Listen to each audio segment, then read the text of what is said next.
வணக்கம் நண்பர்களே. 2022 இருந்தே வருஷத்துக்கு 2000 க்ரோஸ் ஃபிலிம்ஸாவது வந்துடும். 2022 KGF 2 and RRR, 2023 Jawan and Pathaan, 2024 Pushpa 2 and கல்கி. அப்படி பார்க்குறப்ப 2025லையுமே 2000 க்ரோர் ஃபிலிம் வந்துடும் சொல்லிட்டு ஆவலாக வெயிட் பண்ணிட்டு இருக்கிறப்ப தான் காந்தாரா 2 1000 க்ரோர் போகலை. அப்போ இந்த வருஷம் 1000 க்ரோஸ் இல்லையான்னு சொல்லிட்டு எல்லாரும் ஏக்கமாக வெயிட் பண்ணிட்டு இருக்கிறப்ப தான் துரந்தர்னு ஒரு படம் வந்து 1300 கோடி வசூலை கொடுத்துச்சு.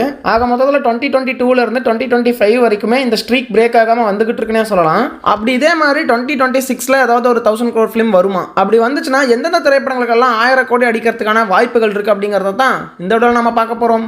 நான் தான் உங்கள் Murugan. Thank you your honour, thank you. முதல்ல நம்ம ஜனவரி மாதமே ஒரு 1000 crore மிஸ் பண்ணிட்டோம் தான் சொல்லணும். அது என்னன்னா ராஜா சாப் திரைப்படம் தான். ஒரு மிகப்பெரிய பேன் இண்டியன் ஸ்டார் நம்ம பிரபாஸ் அவர்களுடைய நடிப்பில் வெளிவந்த படம். அந்த படம் சூப்பர் டூப்பராக இருக்கணும்னு அவசியம் கிடையாது. ஒரு நார்மலான ப்ராப்பரான ஒரு ஹாரர் காமெடி படமாக வந்திருந்தாவே போதும். அந்த படம் ஈஸியாகவே 1000 crore கலெக்ட் பண்ணியிருக்கும் தான் சொல்லணும். ஃபேமிலியோட உட்காந்து ஜாலியாக சிரிச்சுட்டு வரலாம்ப்பாங்கிற மாதிரியான ஒரு படமாக அது அமைஞ்சிருந்துச்சு அப்படின்னா கண்டிப்பாக 1000 crore பண்ணியிருக்குமோ என்னமோ தெரியல. ஆனால் இப்படி ஒரு படத்தை எடுத்து சுத்தமாகவே அவங்க அந்த வாய்ப்பை இழந்துட்டாங்க அப்படின்னு தான் சொல்லணும். அடுத்து நம்ம தளபதி விஜய் அவர்களுடைய நடிப்பில் வெளிவர உள்ள ஜனநாயகன் திரைப்படம் தான். ஸோ இந்த ஒரு படம் ஏப்ரல் 30 வரைக்குமே ரிலீஸ் இல்லை அப்படின்னு சொல்லிட்டு அனௌன்ஸ் பண்ணிட்டாங்க.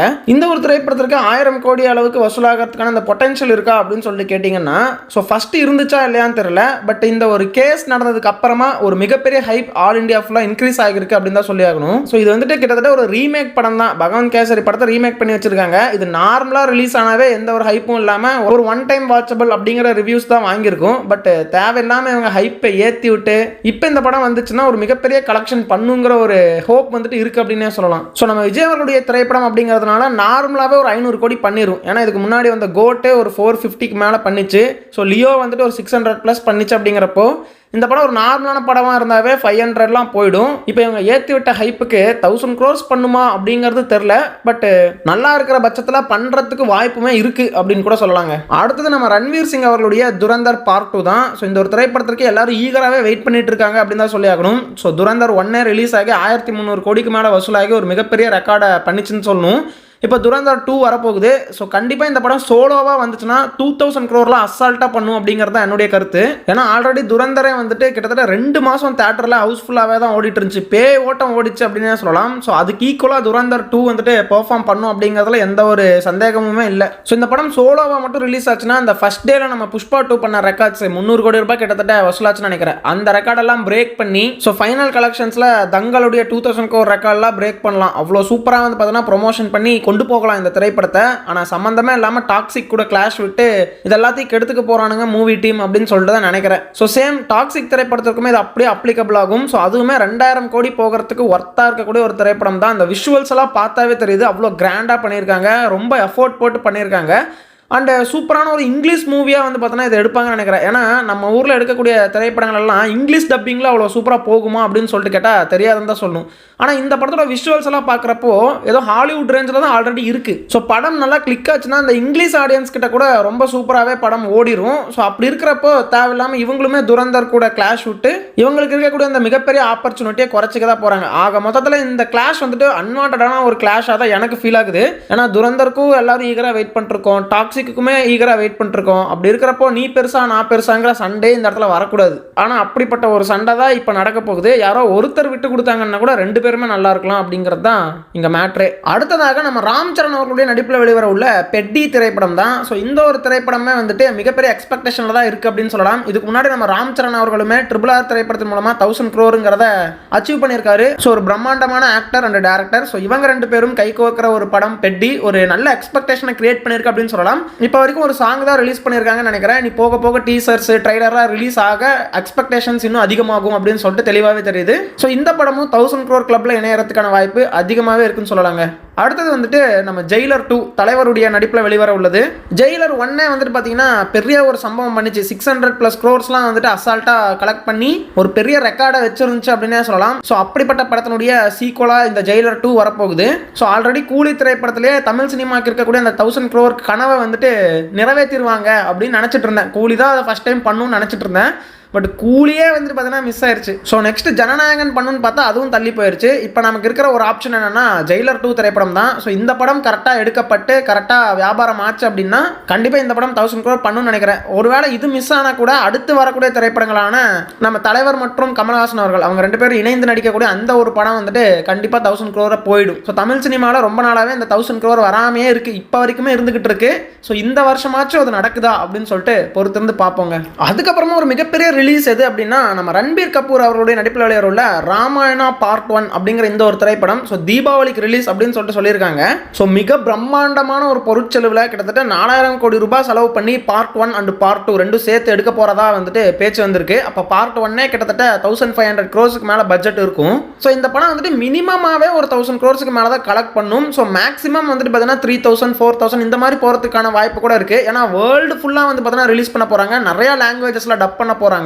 ஒரு ஹாலிவுட் படத்தை எந்த அளவுக்கு ரிலீஸ் பண்ணாங்களோ அதுக்கு ஈக்குவலா பிளான் பண்ணியிருக்கிறதா பேச்சு வருது. ஒருவேளை இந்த படம் வேர்ல்டு வைடா கிளிக் ஆயிருச்சு அப்படின்னா கண்டிப்பா இந்தியன் இண்டஸ்ட்ரியா வந்துட்டு பார்த்தீங்கன்னா ஒரு மிகப்பெரிய இண்டஸ்ட்ரியா மாறிடும். இப்போ எப்படி ஹாலிவுட்லாம் வந்துட்டு அவ்வளோ பண்றாங்க, அவ்வளோ காசு போடுறாங்க, அவ்வளோ காசு பார்க்குறாங்க, அதுக்கு ஈக்குவலா வந்து பார்த்தீங்கன்னா இந்த இந்தியன் இண்டஸ்ட்ரி மாறுறதுக்கு ஒரு அடித்தளமாக வந்து பார்த்தீங்கன்னா கண்டிப்பாக இந்த ராமாயணா திரைப்படம் இருக்கும்னு நம்புறோம். அதுவும் கரெக்டாக எடுத்துருக்கணும் அவங்க. இதுவும் ட்ரோல் மெட்டீரியல் ஆயிடுச்சுன்னா மிகப்பெரிய அடி வாங்கிரும் இந்தியன் இண்டஸ்ட்ரி அப்படின்னு தாங்க சொல்லி ஆகணும். ஸோ இந்த ராமாயணாக்கு அடுத்தது வந்துட்டு நம்ம ஷாருக் கான் அவர்களுடைய கிங் அந்த திரைப்படம் இருக்கு, அது டிசம்பர்ல ரிலீஸ் அப்படின்னு சொல்லிட்டு சொல்லியிருக்காங்க. அந்த ஒரு திரைப்படத்தோட டேரக்டர் தான் 10ஆம் திரைப்படத்தையுமே எடுத்தாரு. ஸோ அந்த படமே கிட்டத்தட்ட 1000 crores. அதுக்கப்புறமா வந்து ஜவானுமே வந்துட்டு 1000 crores நம்ம ஷாருக் கான் அவர்களுக்கு. அனிருத் அவர்களுடைய மியூசிக் அது வந்து பார்த்தீங்கன்னா இந்த கிங் திரைப்படத்தில் இருக்கு. ஸோ ஒரு நல்ல காம்போ வந்து பார்த்தீங்கன்னா வந்திருக்குன்னு சொல்லலாம் இந்த கிங் படத்தின் மூலமா. ஸோ இந்த படமுமே வந்துட்டு 1000 crore அசால்ட்டாக பண்ணுறதுக்கு ஒர்த்தான ஒரு திரைப்படம் தான். ஸோ பொறுத்திருந்து பார்ப்போம் இந்த படம் 1000 crore போகுதா இல்லையான்னு சொல்லிட்டு. ஸோ என்னை பொறுத்த வரைக்கும் ஃபர்ஸ்ட் 1000 crore எந்த படமாக இருக்கும் ப்ரோ 2026 அப்படின்னு சொல்லி கேட்டிங்கன்னா எனக்கு பர்சனலாக துரந்தர் 2 தான் ஃபர்ஸ்ட் 1000 crore ரீச் பண்ணக்கூடிய திரைப்படமாக இருக்குமோன்னு எனக்கு ஃபீல் ஆகுது. அதுவும் மார்ச் 19 கரெக்டாக ரிலீஸ் பண்ணிட்டா. ஏன்னா டாக்ஸிக் வந்துட்டு பார்த்தீங்கன்னா வரப்போகுது, அதனால துரந்தர் டீம் கிட்ட தள்ளி போங்க அப்படிங்கிற மாதிரி அந்த தியேட்டர் டிஸ்ட்ரிபியூட்டர்ஸ்லாம் கேட்குறாங்கன்னு சொல்லிட்டு நியூஸ் வந்திருக்கு. ஒருவேளை அவங்க டிஸ்ட்ரிபியூட்டர்ஸை மனசில் வச்சு தள்ளி போயிட்டாங்க அப்படின்னா டாக்ஸிக் தான் ஃபர்ஸ்ட் 1000 crore இருக்கும்னு எனக்கு ஃபீல் ஆகுது. அப்படி ரெண்டு படங்களும் கிளாஸ் ஆச்சுன்னா துரந்தர் 2 தான் ஃபர்ஸ்ட் 1000 crore இருக்கும். ஸோ இதை பற்றின உங்களுடைய கருத்து என்னன்னு சொல்லிட்டு மறக்காம கமெண்ட்ல சொல்லுங்க. அண்ட் இப்போ நாம பார்த்த திரைப்படங்களை தாண்டி இன்னும் நிறைய திரைப்படங்கள் வந்துட்டு இருக்கு. நம்ம நானி அவர்களுடைய பாரடைஸ் அந்த ஒரு திரைப்படம் வந்துட்டு 1000 crore ஒர்த்தா ப்ரோன்னு கேட்டிங்கன்னா கிடையாது. பட் ஒருவேளை அந்த படம் நல்லா இருந்து பயங்கரமாக ஹிந்திலெல்லாம் பிச்சுட்டு போச்சு அப்படின்னா அது ஒரு நல்ல படமாக இருக்கிற பட்சத்தில் 1000 crore அடிக்கிறதுக்கு வாய்ப்பு இருக்கு. ஏன்னா துரந்தர்ல யாருமே எக்ஸ்பெக்ட் பண்ணல, ஆனால் அது போச்சு இல்லையா, அந்த மாதிரி ஒரு வேளை போகிறதுக்கான வாய்ப்பு இருக்கு. அதே மாதிரி தான் நம்ம விஜய் தேவர்கண்டா அவர்களுடைய ரணபாலி அப்படிங்கிற இந்த திரைப்படம் இதுவுமே வந்துட்டு செப்டம்பர் மாதம் ரிலீஸ் அப்படிங்கிற மாதிரி சொல்லியிருக்காங்க. ஸோ இந்த படத்தினுடைய டீசர் வந்தப்பவுமே ஒரு மிகப்பெரிய எக்ஸ்பெக்டேஷனை கிரியேட் பண்ணியிருக்கு அப்படின்னு தான் சொல்லி ஆகணும். ஸோ இதுவுமே வந்துட்டு தப்பி தவறி நல்லா இருந்துச்சு அப்படின்னா இதுவுமே 1000 crore போகிறதுக்கான வாய்ப்பு இருக்குது. அண்டு இன்னொருத்தரை பற்றி நான் பேசி ஆகணும், இந்தியன் 3 அந்த படம் என்னதான் ஆச்சு அப்படின்னு சொல்லிட்டு இப்போ வரைக்கும் எந்த ஒரு நியூஸுமே தெரியல. ஏன்னா இந்தியன் 2 வந்துட்டு 2024 ரிலீஸ் ஆயிடுச்சு. அதுக்கப்புறம் 2025 அந்த வருஷத்தில் வந்துட்டு அவங்க இந்தியன் 3 பற்றின எந்த ஒரு அப்டேட்டும் ரிலீஸ் பண்ணவே இல்லை. இப்போ 2026 வந்துருச்சு, இப்போ வரைக்குமே இந்தியன் 2 பற்றின எந்த ஒரு அப்டேட்டுமே வரல. ஸோ அதை ரிலீஸ் பண்ணுற ஐடியாவில் தான் இருக்காங்களா இல்லை டேரக்ட் ஓடிடியா இல்லை தேட்டர் தான் வரப்போகுதான்ட்டு எதுவுமே அனௌன்ஸ் பண்ணாமல் வச்சுருக்காங்க. அதுக்குள்ள நம்ம சங்கர் அவர்கள் அடுத்த படமான வேல்பாரியில் கூட இன்வால்வ் ஆகிட்டாருன்னு சொல்லிட்டு நியூஸ்லாம் வந்துட்டு இருக்கு. அப்போ இந்த இந்தியன் 3 வருமா வராதாங்கிற ஒரு கேள்வி எழுந்திருக்கு அப்படின்னு தாங்க சொல்லி ஆகணும். ஸோ அப்படி அது ஒரு வேளை இந்த வருஷம் ரிலீஸ் ஆயிருச்சுன்னா ஒரு வேளை நல்லா இருக்கும் பட்சத்தில், ஏன்னா அந்த படத்தினுடைய விஷுவல்ஸ் எல்லாம் பயங்கரமாக இருந்துச்சு. அந்த டீசர்லேயே நம்ம பார்த்தோம், லைக் அந்த பிரிட்டிஷ் வந்துட்டு கொடுமைப்படுத்துகிற அந்த காட்சிகளெல்லாம் பயங்கர கிராண்டாக எடுத்திருந்தாங்க. ஸோ ரிலீஸ் பண்ணலாம், அதாவது இவங்க பயந்துட்டு இருக்காங்கன்னு நினைக்கிறேன். இந்தியன் 2 ஃப்ளாப் ஆயிடுச்சு, அடுத்து இந்தியன் 3 வந்து அதையும் ட்ரோல் பண்ணிடுவாங்கன்னு சொல்லிட்டு பயந்துட்டு இருக்காங்கன்னு தான் நினைக்கிறேன். பட் அந்த பயத்தையெல்லாம் தாண்டி அவங்க ரிலீஸ் பண்ணலாம், என்னதான் நடக்குதுன்னு பார்ப்போம் அப்படின்னு சொல்லிட்டு ரிலீஸ் பண்ணாங்கன்னா தான் ஒரு ரிசல்ட் கிடைக்கும். எனக்கு தெரிஞ்சு அந்த போர்ஷன்ஸ் எல்லாம் நல்லா ஒர்க் அவுட் ஆயிடுச்சுனாவே போதும்.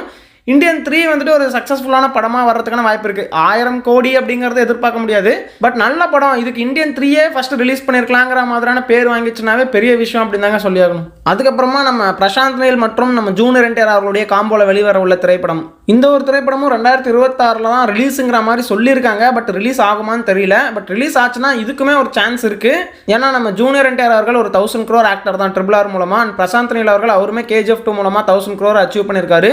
இந்த படம் ரிலீஸ் ஆச்சுன்னா கண்டிப்பாக இதுவுமே ஒரு 1000 crore கிளப்ல சேர்றதுக்கான வாய்ப்பு இருக்குங்க. அடுத்து நம்ம விக்கி கௌஷல் அவர்களுடைய மகாவதார் அப்படிங்கிற இந்த ஒரு திரைப்படம் இதுவுமே 2026 ரிலீஸ் அப்படின்னு சொல்லியிருக்காங்க. அதுவும் கிறிஸ்மஸில் வரும் அப்படிங்கிற மாதிரியான நியூஸ் தான் வந்திருக்கு. பட் அந்த டைமில் தான் கிங் திரைப்படமே வருது அப்படிங்கிறதுனால கூட இவங்க வருவாங்களா அப்படின்னு சொல்லிட்டு தெரியல. பட் நம்ம விக்கி கௌஷல் அவர்கள் இதுக்கு முன்னாடி திரைப்படமான சாவா அந்த படத்தின் மூலமாக வந்துட்டு கிட்டத்தட்ட 800 crore மேலே வந்து பார்த்தீங்கன்னா வசூல் பண்ணியிருந்தாங்க. ஸோ அப்படிப்பட்ட ஒரு ஸ்டார் ஆக்டராக நம்ம விக்கி கௌஷல் அவர்கள் இப்போ மாறிட்டாரு. ஸோ இப்போ அவருடைய அடுத்த படம் அதுவும் ஒரு மகாவதார் அப்படிங்கிற பேரில் அதில் அவர் பரசுராமா நடிக்கிறாரு அப்படிங்கிற மாதிரி சொல்லியிருக்காங்க. ஒரு மிகப்பெரிய கதை தான் அது. அண்ட் அதுக்கு சூட் ஆகக்கூடிய ஒரு ஆக்டர் தான் நம்ம விக்கி கௌஷல் அவர்கள். ஸோ அப்படி பார்க்குறப்ப இந்த படம் வந்துட்டு 1000 crore பண்ணுமா அப்படிங்கிற ஒரு எக்ஸ்பெக்டேஷன்ஸ் இருக்குங்க.